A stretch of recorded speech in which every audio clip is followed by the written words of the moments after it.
Hey creators, today I'm sat in my white cozy reading chair in my living room because I want to talk to you about things I would do differently starting my creator journey, creator business, knowing what I know now, okay?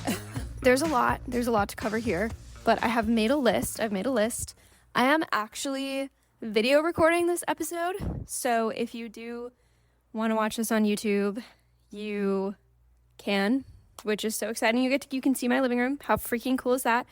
I will say this YouTube video might be up a little bit later because I am heading to the Tetons, which is so exciting. It is one of my favorite places in the whole world, and I can't wait to be back there, do some backpacking, see the wildlife. Anyway, we are cozy here. We are comfy cozy, and I'm excited to tell you about what the heck I would do differently if I was starting my business over, and essentially what you can do as well. So the first thing I would do, even before I would quit your current job, if that's what you have right now, or if you're just this can also be applicable if you are already on your creator journey path, like many of you are, but you are wanting to do more, or you're wanting to continue to grow this journey and take on clients. Maybe that's through UGC, maybe that's through brand deals, whatever. This is all going to be applicable to you. You just kind of take what you need from it and run with it. This was my experience. So I would get on job platforms. By that, I mean Upwork, Contra. Fiverr is good and can work. It does require a little bit more time up front to create your profile.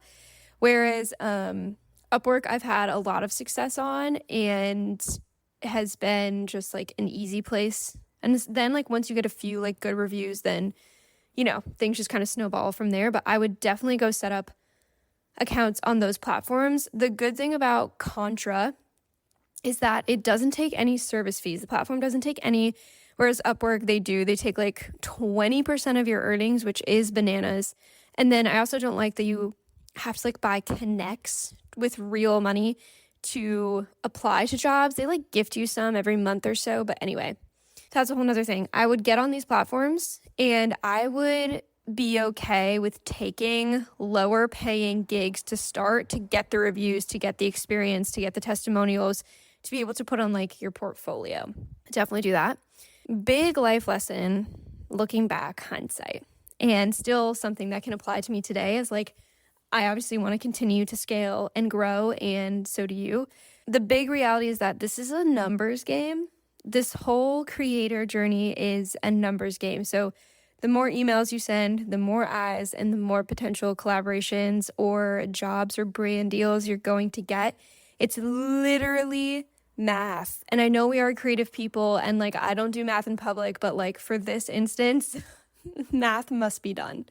This brings me to my next point of posting less and pitching more. When you want to start something new as a creator, and even if you are an established creator and you want to continue to grow or try something new, it's so fun, and it's just because who we are as creative people, to think about all the things we're going to post, or all the creative, trendy things we can do, or all of the beautiful graphics and all of the brand photos we can take, and the colors and the logos and all of that.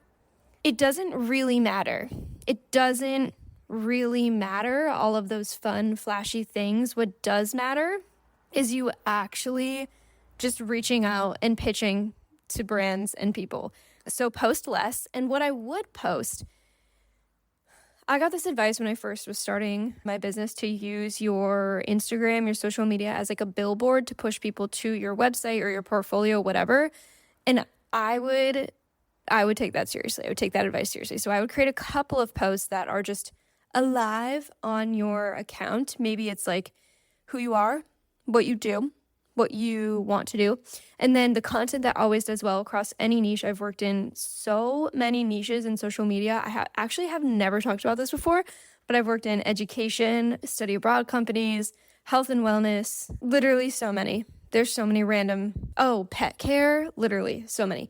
But the content that does well across all of, mortgage lenders, real estate agents, tax advisors, wealth management companies, oh my God, it's crazy. Anyway, the type of content that does well across all of these industries, every single one of them is behind the scenes content, things of you like actually doing what you do on a daily basis. Like the shit that's boring to you, people find so interesting because they think you are interesting and they're just super nosy, and we love them for that because they stay around.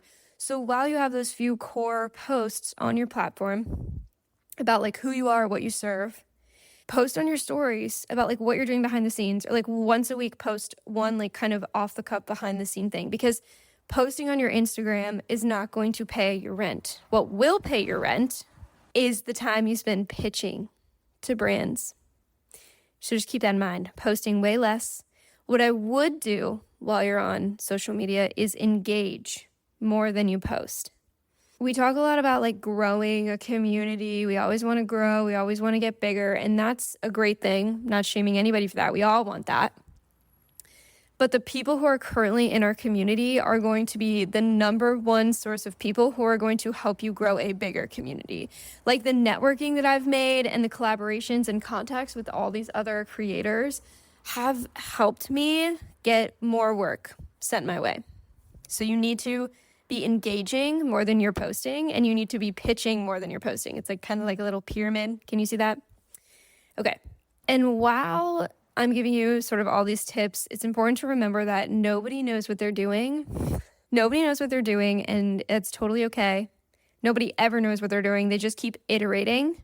And I also have that note down here. So the iterator wins. The person who just tries things and tweaks them and tries things and tweaks them is the person who wins and becomes successful, rather than the person who has to be the perfectionist or the person who doesn't do anything. The procrastinator or the perfectionist lose, and the iterator wins.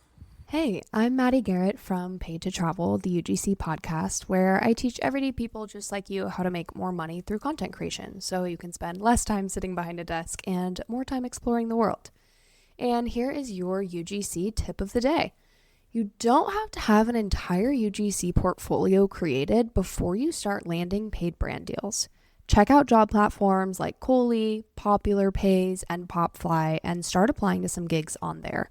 These sites are great for beginners and only require you to have 1 to 2 example videos already. If you want to learn more about how to make your first $500 online with UGC, check out episode 4 of the Paid to Travel podcast. It'll be linked in the show notes here. Now back to Laura.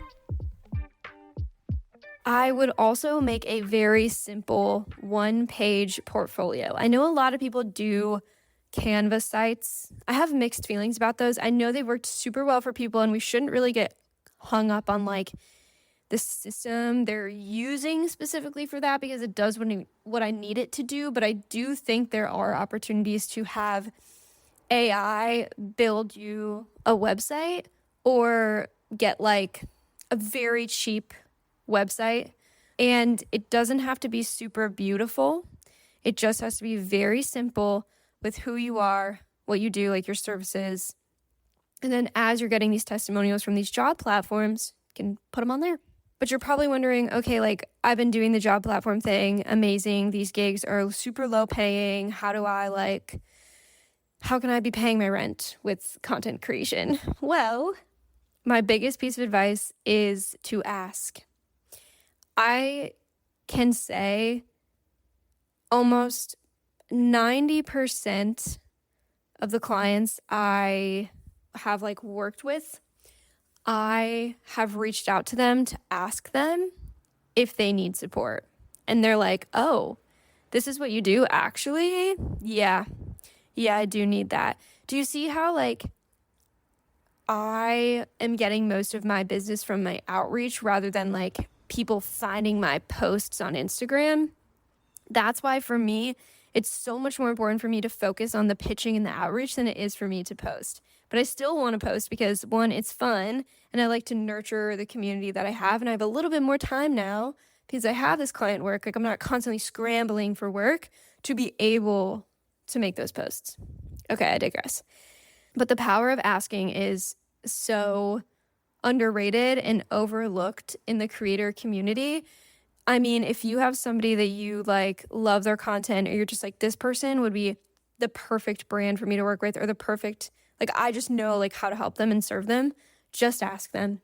Because if they don't know someone they might know someone, and if they don't need you right now, they might need you later. I've had that happen to me before. People don't need me right away.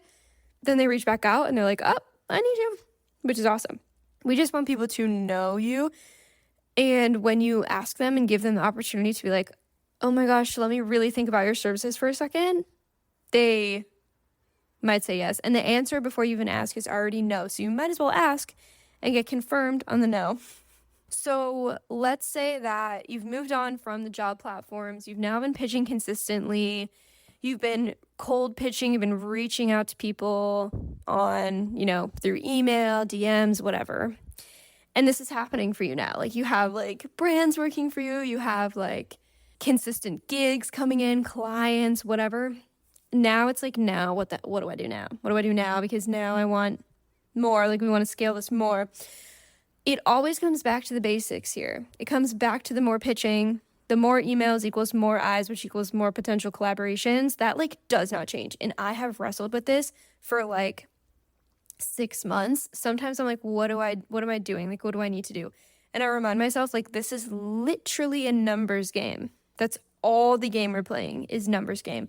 And the more eyeballs you can get in front of, the more potential you have and the more connections you can make. And that's the most important thing. So if you are listening to this and you are like feeling a little discouraged, I would just honestly go and find like 10 brands or creators that you want to like reach out to this week and just freaking send them a message and be authentic about it. And don't ask AI to write this message for you. You can write it. I know that you can. You spend time editing social media content. You can freaking write this message. Press send. Don't throw your computer out the window, but definitely like go outside, take a little lap, do a little lap around the block, be done with it, and get over the rejection if they say no. Like, doing this makes you so good at rejection, and you'll finally, these clients and this work will come to you when you're in a headspace of, I don't need it. I'm not approaching this out of scarcity. I'm approaching this out of like abundance. Like, it would be such an awesome opportunity to work with this person, but like, I don't need it. Like, we've been fine without it. I don't need it, but it would be awesome, And that's when I really like the universe kind of starts working for you, when you can kind of just trust things are happening out there. Let me see what's happening outside my window. I'm the nosiest neighbor you could ever have. I don't know. Anyway, but when you start approaching this pitching mindset from abundance, it becomes so much easier and way more fun, because you're not like freaking clenched up in a ball like, oh my God, I have to get this client, blah, blah, blah. It's like, it will happen. Like, I just trust the bigger vision. I know that what I am doing is moving the needle. I know that if I can work on my business and pitching every single day, things will happen from it. And I just trust that deep down. So I hope that you can learn to trust that too, or just like reignite that trust in yourself, because it's super easy to get it dimmed. Super easy, especially when the internet is just like a place of massive comparison. So I hope this is helpful, whether you are new to your content creator journey or you are in the freaking thick of it. I get it. These are things that any of us at any stage can do. It's just the outreach, promise, swear. And then when you do get those testimonials, don't forget to update your portfolio, because that's the other piece. Make sure your most recent work is up there. But I also wanted to take a minute to let you know that I am building a travel creator community. And this is something I've been thinking about for like, oh my God, maybe 2 years. And I thought about this podcast for over a year, and it turned out to be one of my very best ideas. So I have a good feeling about this membership. But it's not just a membership to be like, oh, here are the Instagram strategies you should do today. Like, it's not the content you're going to find on this podcast. The content in this membership is very systems-based, and it's boring as fuck, because boring builds businesses. And nobody really talks about it, but like the systems to help you automate pitching those new brands are the things we're talking about in this membership, because it's boring and it works, and that boring is going to give you more time to go backpacking in the Tetons like I am next week. So stay tuned for more information on that. If you have questions about what this membership is looking like, here's a little insider tip. I have a couple more weeks of working on it before I really kind of open up any sort of wait list. But if you are interested in this community, go ahead and DM me on Instagram and Remember, it's a little bit different content than the podcast. It's content that is actually helping you build the sustainable systems your business needs. That these systems, there's no space on the internet for travel creators to learn these systems without piecemealing them all together. And that's what I help creators do. My job is so fucking boring. I build systems for them through content creation, and they get to go make a bunch of money and fuck off into the Maldives, and it doesn't even matter. But I digress. Go ahead and message me on Instagram at Travel Content Writing if that sounds of interest to you. But I wish you happy creating, happy pitching, and I'll see you next week.